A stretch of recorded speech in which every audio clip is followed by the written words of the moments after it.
Welcome back, history explorers. Today we're diving deep into one of the most mysterious places ever imagined, the Underground Labyrinth of the Gods. The village warned me, but I laughed until the floor beneath the temple cracked open and darkness swallowed me whole. I had come seeking the forgotten, the whispers of gods hidden beneath the earth.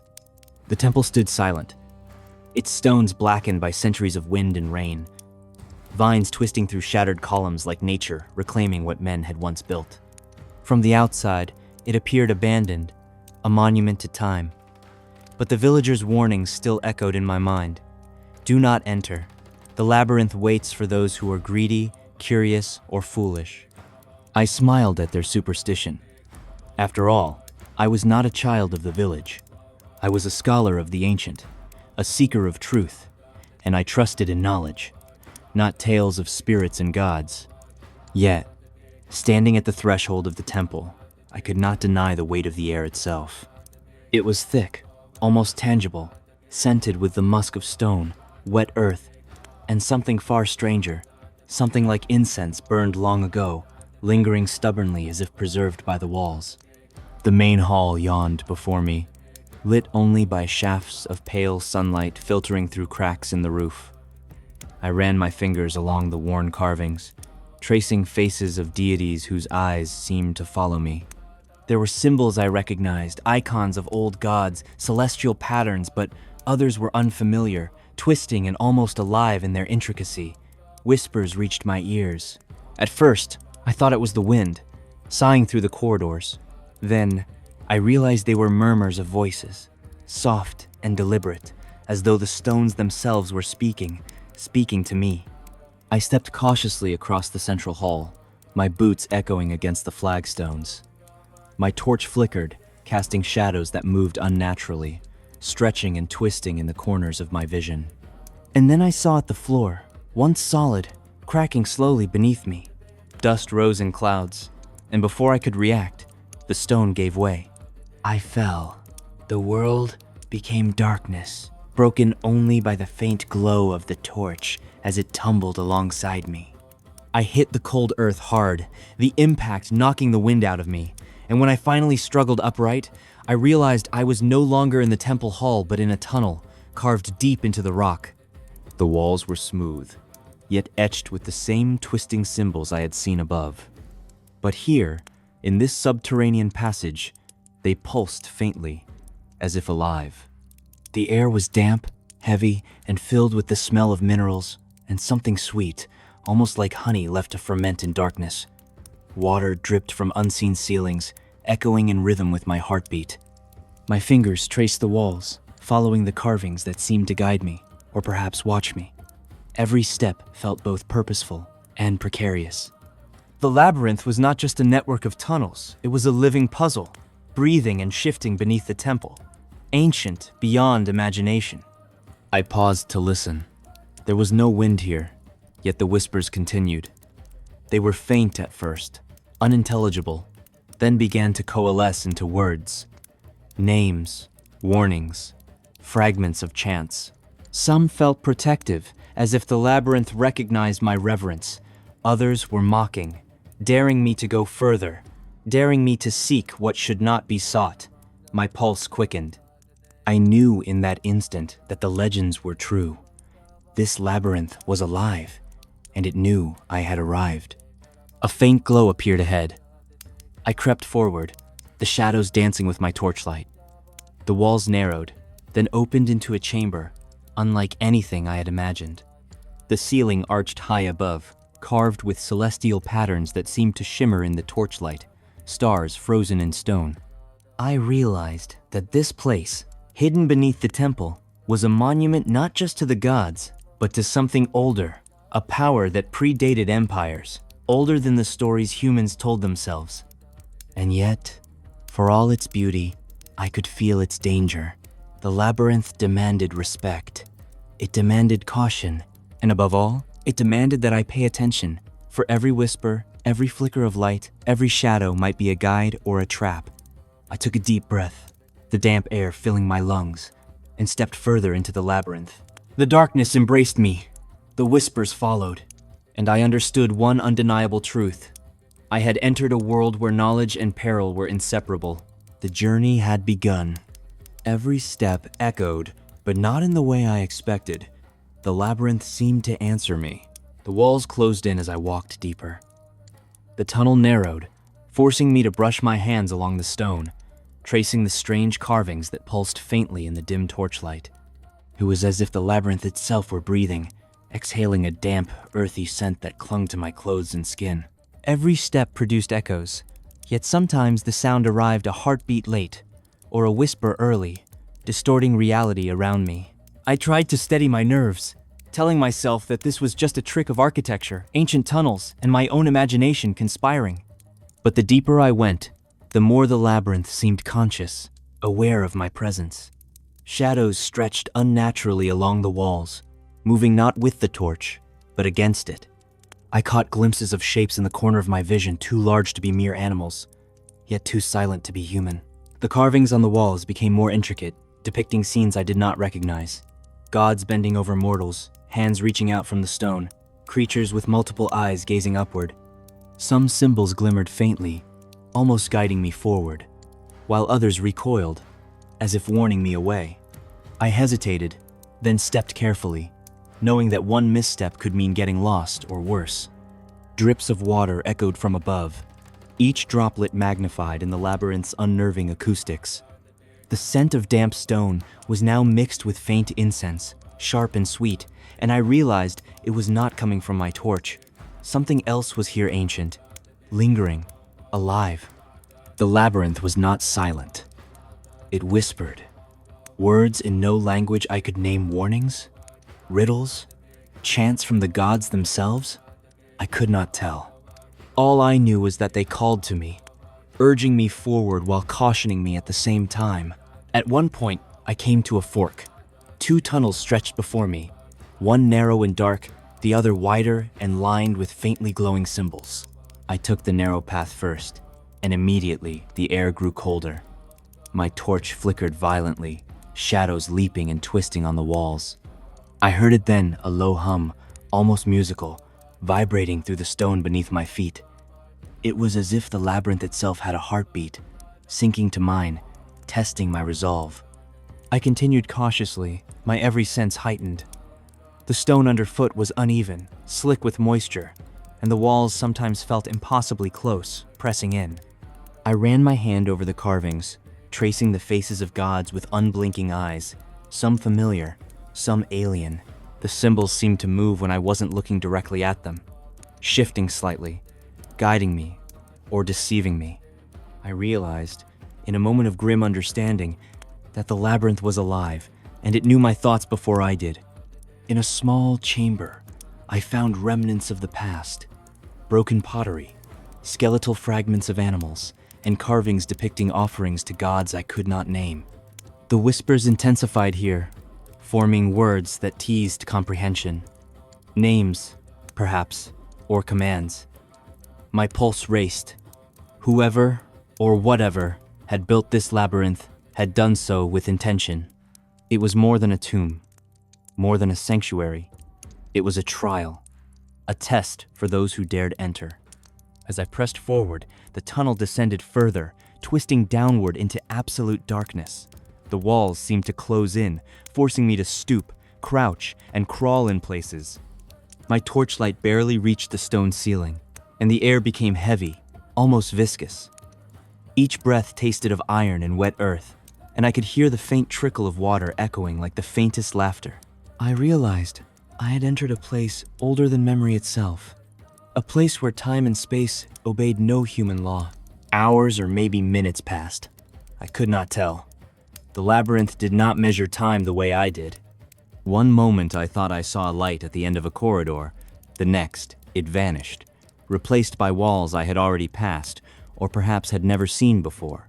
Panic rose, but I forced myself to focus, following the subtle cues. A pulsing symbol here, a carved eye there, whispers guiding me or taunting me. I understood that the labyrinth was not my enemy. Not exactly. It was a force testing me, judging me, waiting to see if I was worthy of what lay deeper within. Then I heard a sound different from before. A faint scrape, like stone against stone, deliberate and slow. I froze. The echo of my heartbeat filled the tunnel, and the whispers stilled for a moment. Something moved ahead, something waiting, watching. I could not see it yet, but instinct told me it was more than a trick of the shadows. With a deep breath, I stepped forward. Whatever the labyrinth had in store, I had committed to the descent. I could not turn back, not now. The air grew colder, the darkness deeper, and the whispering resumed, louder this time, urging me into the heart of a mystery older than any temple, older than the gods themselves. And so I descended into the waiting labyrinth, each step pulling me further from the world I knew and closer to secrets that were never meant for mortal eyes. The whispers weren't words, at first. Then I realized they were calling my name. The tunnel widened unexpectedly, opening into a hall unlike anything I had imagined. The ceiling arched high above, carved with intricate depictions of gods and celestial beings. Stone pillars lined the chamber, each etched with countless faces, some human, some impossible to describe. And then I heard it clearly, the whispers. At first, I thought it was the wind, filtering through cracks in the ceiling. But the tone was deliberate, intimate, almost mocking. "Do you belong here?" a voice seemed to ask. Then another, softer, "Do you understand?" And finally, a chorus of murmurs, overlapping, filling the hall, surrounding me. I shivered. The labyrinth wasn't just shifting in stone, it was speaking. It was alive. I moved cautiously between the pillars, torch in hand, tracing the faces carved into the stone. Each seemed to change when I wasn't looking directly at it. Eyes blinked, mouths whispered, expressions twisted into smiles and frowns that vanished the moment I tried to focus. I realized that these whispers were not meant to frighten me. They were testing me, probing my mind, weighing my resolve. The floor beneath my feet was smooth but cold, almost slippery, and every step echoed in ways that made me question distance. Shadows pooled in corners, then seemed to slither along the walls, forming shapes that appeared sentient. I could feel the hall reacting to me, responding to my fear, my hesitation. The whispers became a rhythm, a pulse, guiding me forward while simultaneously warning me to turn back. At the center of the hall, I found a pool of water, black as obsidian. Its surface reflected the flickering torchlight and the carvings above. I leaned closer and saw something impossible. Fleeting images, like memories trapped in stone, playing across the water visions of those who had entered the labyrinth before me. Explorers and scholars long gone. Some faces twisted in fear, others in awe, all staring at me as if judging my presence. A sudden draft swept through the hall, carrying the scent of wet stone, incense, and something metallic. The whispers shifted, forming words I could almost comprehend. "Follow the path, or be lost," another voice whispered. "The gods are watching." I realized I could not trust my own memory or perception. The labyrinth distorted everything. The distance between walls, the angle of passages, the echo of my own footsteps. I tested the hall, stepping toward the pool, then away. Every movement seemed to ripple through the whispers, causing them to swell and fade like waves. I began to notice patterns in the carvings lines, stars, hands pointing subtly toward passages I had missed. The labyrinth wasn't simply a maze, it was a puzzle, a living entity designed to reward attentiveness and punish folly. A faint light appeared at the far end of the hall, flickering like a distant torch. I approached cautiously, feeling the pulse of the labyrinth beneath me, the whispering rising into a cacophony of questions, challenges, and riddles. I understood that it was testing me, my courage, my curiosity, and perhaps my very mind. Suddenly, one of the carved faces seemed to move, its mouth forming a word, "choose." My pulse quickened. There were 3 archways ahead, each etched with symbols that pulsed faintly, beckoning me. I could not tell which was safe, which was a trap, or if any path led out at all. My instincts screamed to hesitate, but the labyrinth seemed to push me forward, pressing me into decisions I was not prepared to make.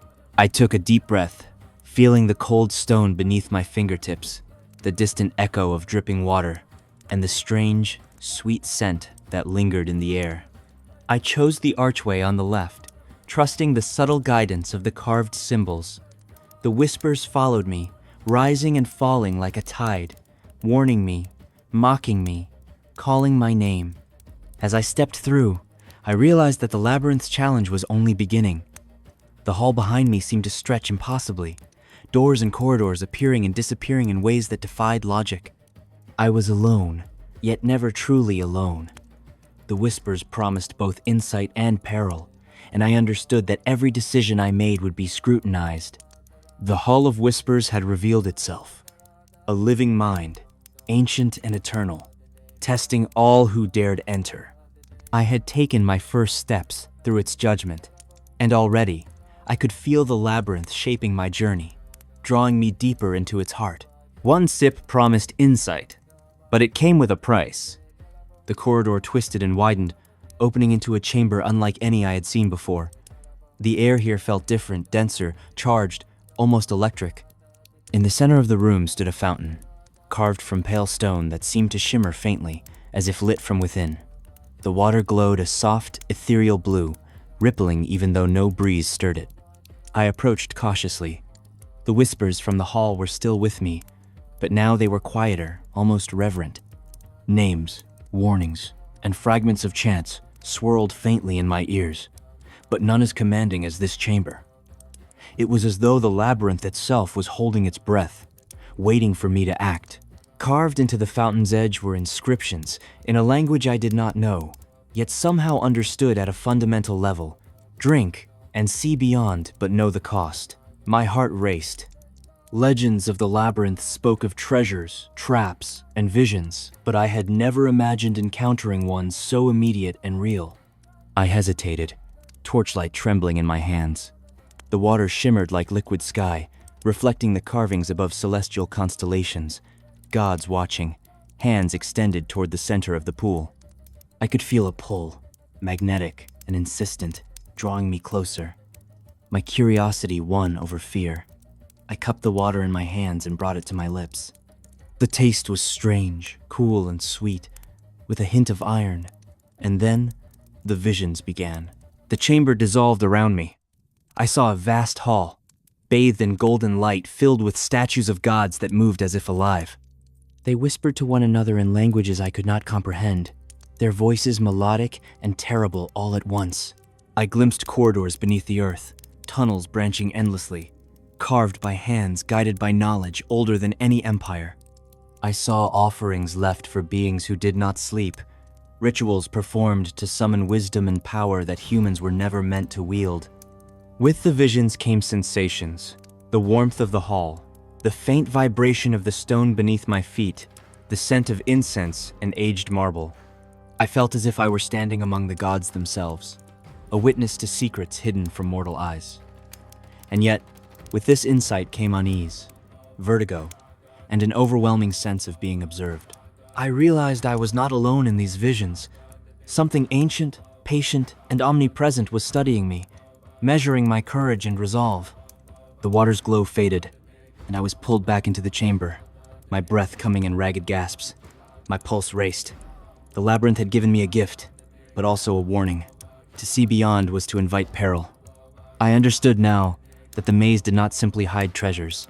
It tested the mind, the heart, and the very soul. As I recovered, I noticed faint traces on the floor leading away from the fountain, symbols etched in the stone, guiding the path forward. They pulsed faintly, almost imperceptibly, pointing me toward the next trial. The whispers returned, not as voices, but as a hum, a rhythm that echoed in my chest. I followed it, torch held high, feeling the weight of centuries pressing in from every direction. Even as I walked, the visions lingered in my mind. Moving statues, endless corridors, hands reaching from the stone. I realized that the labyrinth's challenge was not physical alone. It was psychological. Every choice, every step, every glance would be scrutinized by a presence older than memory. And the deeper I went, the more I would see. Finally, the corridor twisted upward, and I understood that the labyrinth's heart lay ahead. I had glimpsed its secrets, but they were only a fraction of what waited deeper within. And though I carried knowledge now, I also carried fear, a knowledge that the labyrinth could twist reality, bend perception, and challenge not just the body, but the mind itself. I pressed onward, feeling the whispers follow me, faint and insistent, guiding me toward the unknown. The labyrinth had revealed a fragment of itself, but the true test had only just begun. Every turn I took led me back, or somewhere I had never seen. The corridor had twisted unexpectedly, folding in on itself.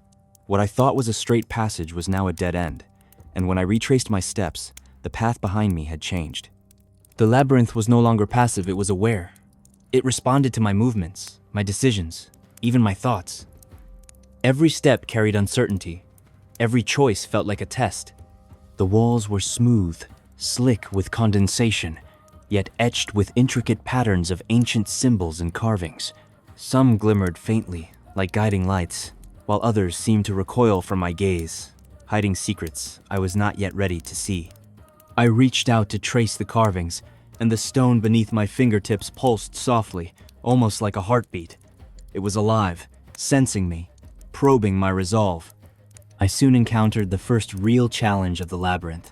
3 archways, each carved with distinct symbols. The left bore twisting serpents, the middle a spiral of stars, the right a set of interlocking hands. I could feel the labyrinth press in on me, whispers rising to a deafening chorus.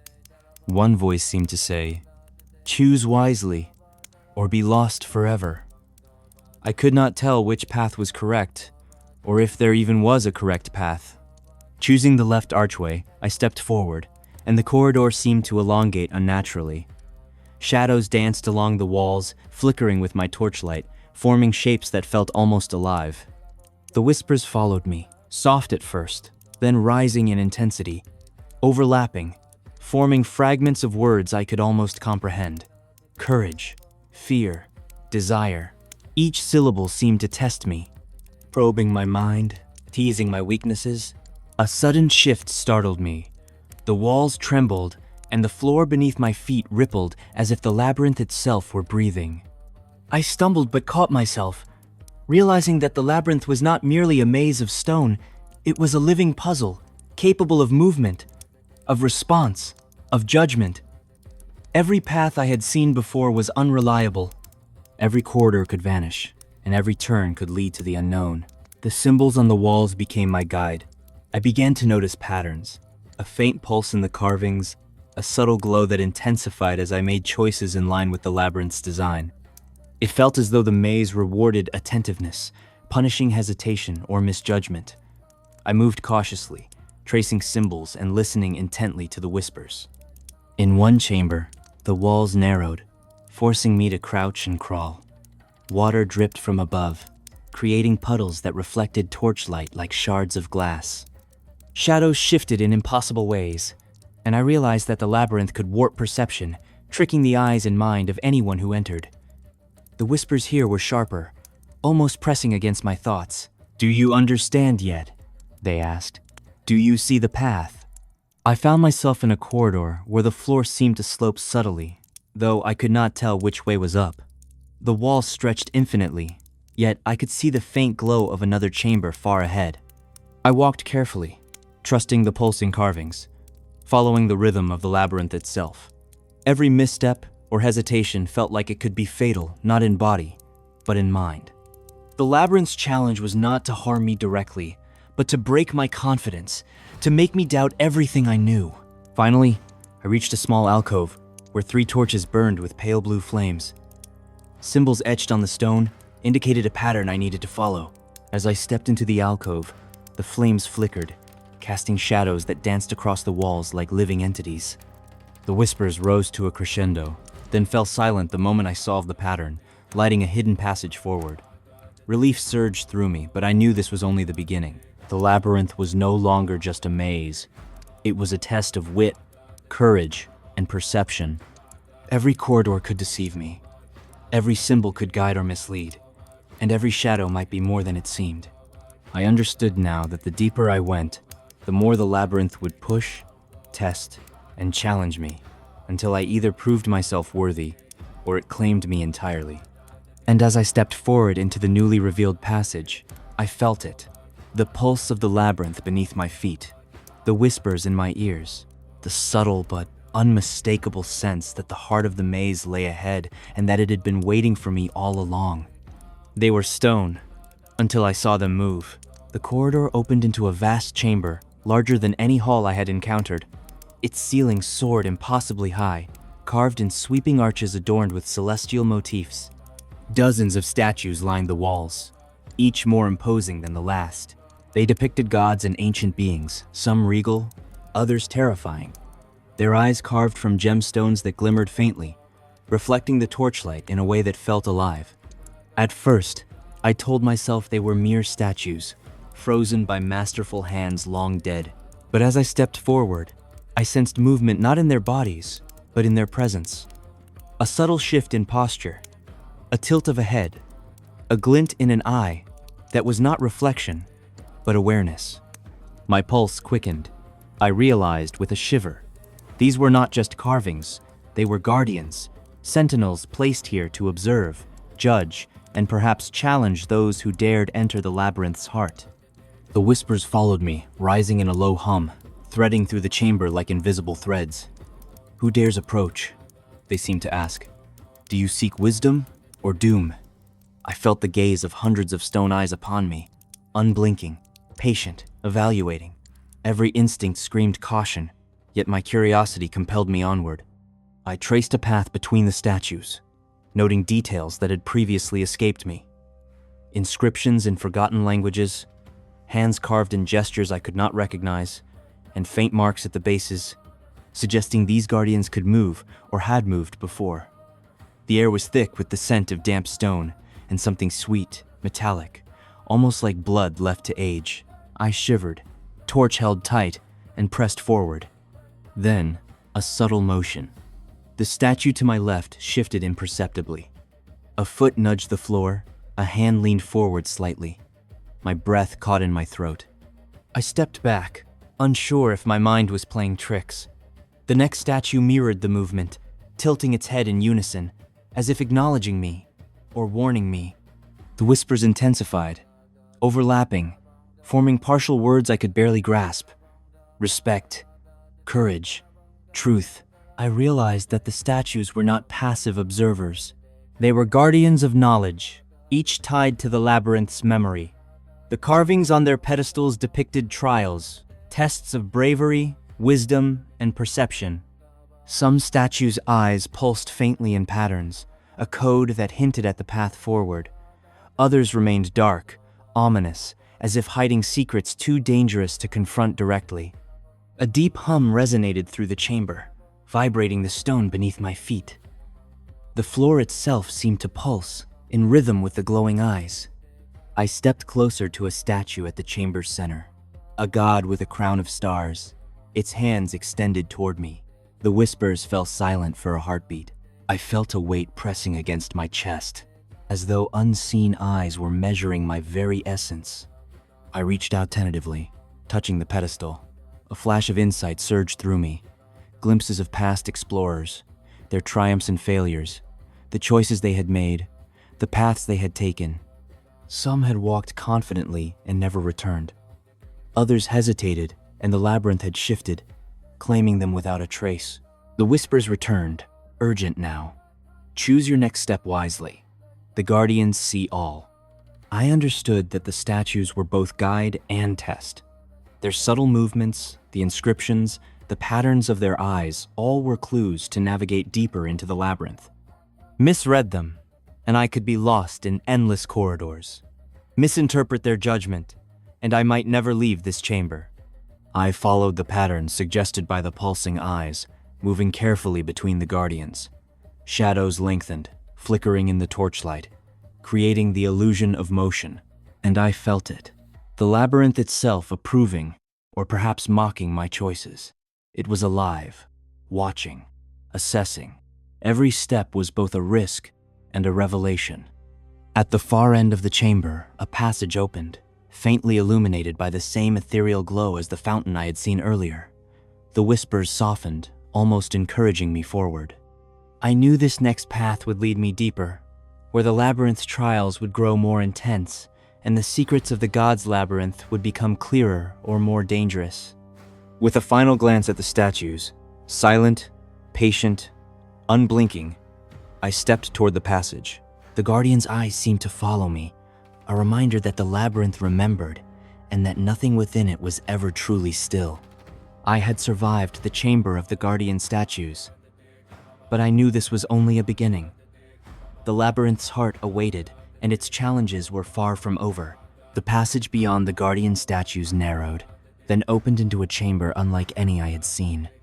The air was charged, electric, and heavy, with a scent that reminded me simultaneously of wet stone, burning incense, and something unnameable, ancient, powerful, alive. In the center of the room, illuminated by a faint, otherworldly glow, stood a pedestal. On it rested an object, wrapped in golden cloth, its surface shimmering as if it contained its own light. I froze. The whispers that had accompanied me through the labyrinth rose again, layering into a chorus that filled my head. Do you dare? Do you understand? The gods are watching. My pulse pounded, and yet I was drawn forward, irresistibly. Something about the relic called to me, promising knowledge, power, or revelation, perhaps all three. Carved symbols decorated the pedestal, similar to those I had seen throughout the labyrinth. They pulsed faintly, as though reacting to my presence, forming patterns I could barely comprehend. I could sense the labyrinth itself holding its breath, waiting for me to act. A sudden breeze, or was it an unseen hand, swept across the chamber, rustling the cloth and whispering like a voice from another world. I stepped closer. The relic's shimmer intensified. My heart raced.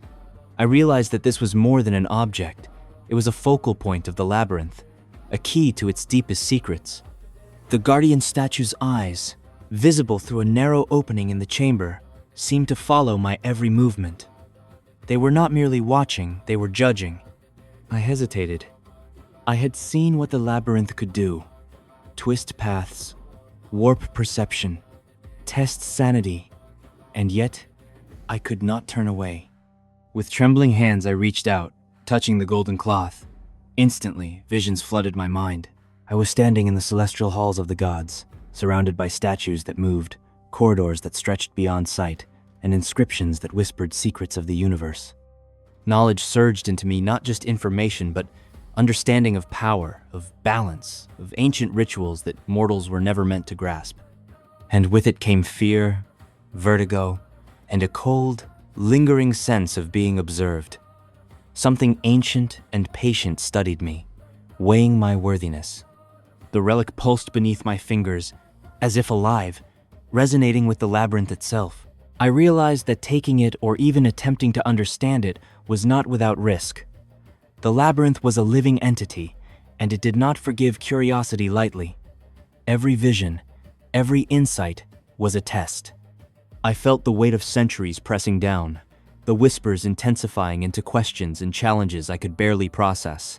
Finally, I tore my gaze from the visions and focused on the chamber around me.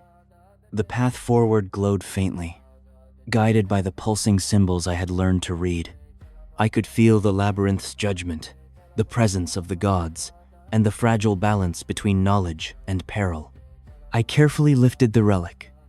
Its warmth seeped into my hands, a tangible pulse that seemed to echo the heartbeat of the labyrinth. The whispers softened, almost approvingly. I understood now. This was not just an object. It was a challenge, a key, and a warning. What lay ahead would test every fiber of my being, every ounce of my courage and wits. The labyrinth had granted me a tool, but it had also bound me deeper into its trials. With the relic in hand, I stepped toward the next corridor. The labyrinth seemed to shift around me, shadows lengthening, symbols pulsing. I could feel the pulse of the maze, the subtle movement beneath my feet, and the faint gaze of the guardian statues watching me depart.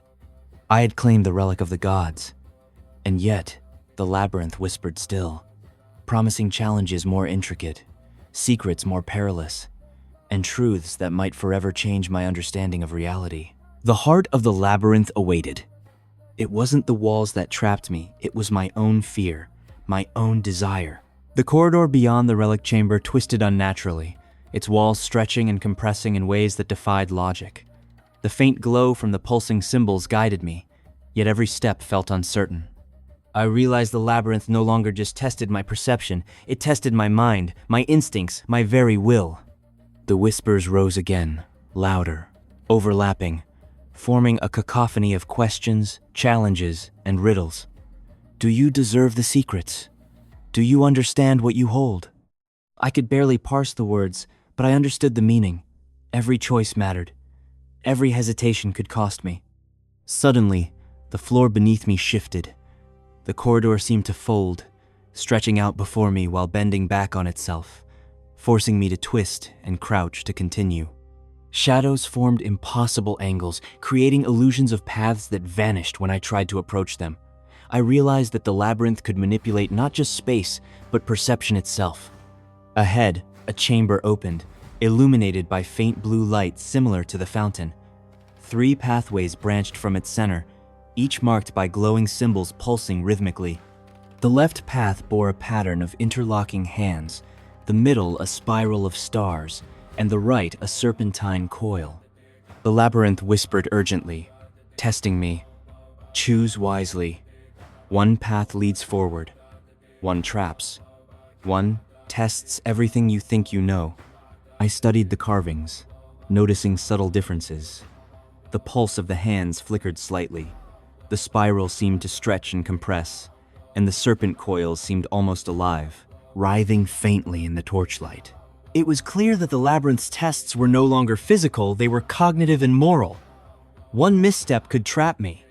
1 misinterpretation could lead me astray indefinitely. I took a deep breath and chose the spiral of stars, trusting the rhythm of the pulsing light. Instantly, the walls around me shifted, elongating the corridor and creating a sensation of falling, though my feet remained on solid stone. The whispers intensified, forming fragmented visions, past explorers faltering, paths closing behind them, illusions of treasure just out of reach. My pulse raced, but I forced myself to move steadily, tracing the glowing symbols to maintain my path. The chamber ahead was filled with mirrors, yet they reflected not my own image but possibilities. Me walking into endless corridors, stumbling into traps, or turning back and leaving the labyrinth empty-handed. Each reflection whispered its own version of reality, challenging my perception. I realized that the labyrinth fed on doubt, on hesitation, and that confidence was as much a weapon as caution. I pressed forward, testing the illusions, learning to differentiate between shadows and substance. The labyrinth responded to my clarity, walls stabilizing slightly, whispers softening when I moved decisively. But it was clear. The deeper I went, the more intricate the tests would become. The labyrinth measured patience, insight, and the ability to endure mental strain. A faint glow appeared at the end of the mirrored corridor. I approached cautiously, aware that even the light might be a trick. The whispers rose one final time. Only the worthy proceed. Only the determined survive. I felt the pulse of the labyrinth beneath my feet, as if it were alive, acknowledging my choices, guiding me, and testing me simultaneously. Finally, the corridor opened into another chamber. Shadows clung to the walls, flickering in the torchlight.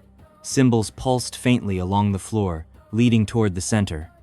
I understood that this next passage was crucial. The labyrinth had escalated its test, challenging every part of me. My mind, my courage, and my judgment. The relic of the gods pulsed in my hand, a heartbeat echoing the rhythm of the labyrinth. I felt the weight of centuries, the judgment of statues long gone, the whispers of explorers before me. I understood now. The labyrinth did not merely challenge those who entered. It chose them, shaped them, and demanded everything they had to survive. I took a deep breath and stepped forward, ready for whatever trial awaited. The labyrinth's test had begun in earnest, and I knew that failure was not an option, not if I wished to see the surface again, and not if I hoped to uncover the ultimate secrets hidden in its depths. I saw sunlight. Or was it another trick? After what felt like hours in the shifting corridors, I finally glimpsed it, a faint, golden light ahead. My chest tightened with a mix of hope and suspicion. The labyrinth had allowed me a glimpse of freedom, but I knew better than to trust it blindly. Every shadow, every flicker of light could be deception. The maze had tested my mind, my courage, my judgment. Could it test me one final time? Undoubtedly. I approached cautiously, my torch held high, the relic of the gods pulsing gently in my hands. The whispers were no longer constant. They were selective, curling around my thoughts, forming questions. Do you deserve to leave? Do you understand what you have taken? My pulse raced, every nerve alert. The corridor widened, walls stretching, as if the labyrinth itself exhaled, reshaping the passage ahead. The light grew brighter, warm and golden, but with it came a disorienting sensation. The floor shifted slightly beneath my feet. I stumbled, catching myself against a wall that seemed farther away than moments before. I realized that even this final stretch was a test. The labyrinth wanted to see if I could trust my instincts, my perception, and my courage. Suddenly, the path split into three. One corridor glowed with the light I had seen ahead, seemingly leading upward. Another led into shadows, thick and pulsating, almost alive. The third seemed to curl back upon itself, a twisting spiral of stone and faintly glowing symbols. I hesitated, the whispers pressing in. Choose or remain. I studied the patterns etched into the walls, remembering every lesson the labyrinth had taught me. The pulse of the symbols, the subtle movements of shadows, the faint guidance hidden in the carvings. Trusting what I had learned, I stepped toward the corridor bathed in golden light. As I moved, the walls shivered, and for a heartbeat, I thought they might close behind me, trapping me forever. The corridor tilted, the ceiling stretching impossibly high. My vision swam, but I pressed forward, following the rhythm of the labyrinth, the pulsing symbols, the subtle guidance that had saved me before. The whispers rose, urgent and almost pleading, but I ignored them, focusing only on the faint light ahead. Then, I emerged. The air changed immediately. Sunlight, or what felt like sunlight, washed over me, warm and vivid. The scent of earth and stone gave way to fresh air and faint greenery. I blinked, disoriented, half expecting the light to vanish, the labyrinth to pull me back into its depths. But it did not. The temple loomed above me, crumbling and silent, yet impossibly real. I stepped forward, feeling the relic of the god's pulse one final time in my hand. The labyrinth was behind me, silent now, but I knew it had not forgotten. Its lessons, its tests, its judgment lingered. Every shadow, every whisper, every shift in the stone had been a part of it, and I had survived. For now, even as I breathed the fresh air, I could feel the labyrinth's presence in my mind, faint but persistent. Whispers curled at the edges of thought, reminding me that curiosity carries a price. I had glimpsed the secrets, held the relic, and survived the trials, but the labyrinth never truly releases those who enter. I looked back once at the temple, its dark entrance, a gaping mouth leading to the unknown. The sun illuminated the crumbling stones, but I knew the truth. The labyrinth was patient, eternal, and it waits for those who dare enter again. I had emerged, or so I thought. I left the labyrinth, but it never left me. I stepped fully into the sunlight, letting it wash over my face, the warmth unfamiliar and almost alien after the cold, damp stone of the labyrinth. My legs trembled with exhaustion and relief, my lungs filling with air that smelled of grass and earth, not mold and ancient incense. I was free, or so I told myself. The relic of the gods pulsed faintly in my hand, a reminder of the labyrinth's secrets I had carried with me. I dared not examine it too closely. I could feel its weight, not merely physical, but something heavier, older, and utterly alive. Every step I took toward the village, toward the world I had known, carried the sense that I was no longer entirely my own. I glanced back at the temple. Its crumbling stones were bathed in sunlight, but I knew the truth. Beneath it, the labyrinth waited, patient, eternal, silent, but aware. And even as I walked away, I could feel the pulse of its presence, faint yet insistent, like a heartbeat echoing in the deepest part of my mind.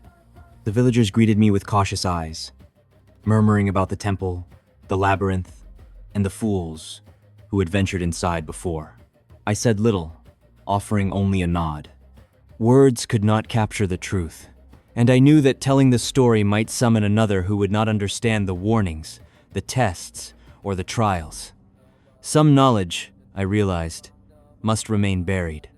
That night, sleep was elusive.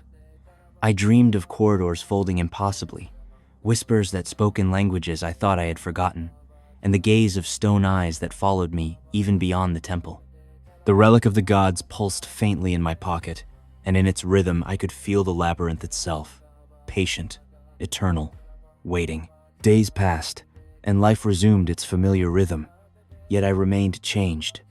I noticed subtle whispers in quiet moments, the shadows shifting too deliberately, patterns in stone and wood that mirrored those in the labyrinth.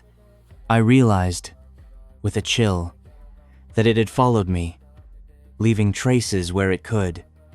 It did not need to confine me. It had already woven itself into my mind, and sometimes, in the stillness of the night, I hear it, faint, soft, but unmistakable. Do you remember? I do. I remember every corridor, every test, every whisper. I remember the pulse of the labyrinth beneath my feet, the glint of stone eyes, the shimmer of the relic. I remember the choices I made and those I had yet to make. The labyrinth endures. The gods watch. And I carry its whisper wherever I go. Even in freedom, it is never truly behind me.